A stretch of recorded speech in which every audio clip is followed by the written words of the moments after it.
Hello, my name is Robert Smith and I'm with New River Community College, and today we are looking at a qualitative picture of how to describe entropy as it transitions from system transitions from one state to the next.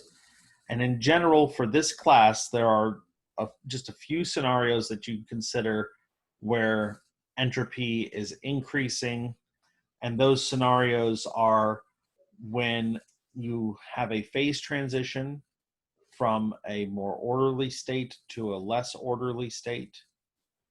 That phase transition, say from solid to liquid or liquid to gas, is going to result in a greater number of microstates, which means possible states of the molecule. So you think about all the molecules, and you can think about it like orientations.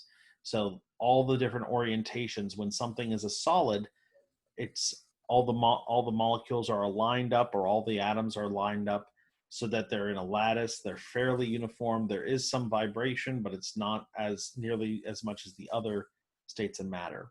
Then you move on to liquid, and everything becomes more free flowing. They interact with one another more, so there are more microstates. And then finally, you get to gas, where everything is spread out and diffuse, and that creates even more microstates, as that would allude to the fact that also, as you dissolve a substance in a solvent, you also will be increasing the number of microstates. So as a solute is dissolved in a solvent and creates a solution, the solution is going to have a greater entropy than the initial solute. And the last one that I want to talk about is the change in temperature. As temperature increases, the number of microstates increase. You can think about it like the heat energy that is absorbed by the system will need to be released, and you'll have vibrational motion, and this will cause more microstates and things of that nature. That's just a very, very, very baseline qualitative understanding of it. There are more instances where we'll be looking at greater number of microstates, like as a molecule breaks down, you'll have more microstates because you have more moles involved, but that will be for later videos. So let's just look at this as a very qualitative, very basic manner. In our first case, we have freezing water. So your water molecules, which used to be able to free flow and interact with one another to one extent or another, are now fused into a lattice that's relatively uniform. It's not really uniform, but it's close enough for our purposes. So the entropy of that system is decreasing. So the change in entropy should be negative. Diethyl ether is a common solvent used in by organic chemists.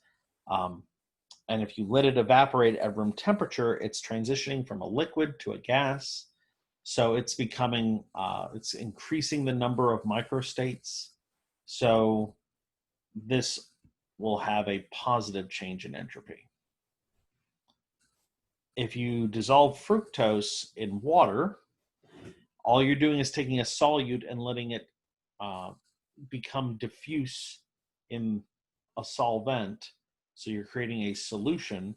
And as I said before, solutions always have, or generally have, a higher entropy than the solute. So in this case, our change in entropy is also positive. And finally, if we're cooling a gas or anything from one temperature to the next, a higher temperature to the lower temperature, the result will be less microstates, which means that our change in entropy will be negative. So our final temperature being lower than our initial temperature means that delta S is negative. So as we go through some more of this, the problems in this chapter, we'll discuss entropy in a little bit more rigorous fashion.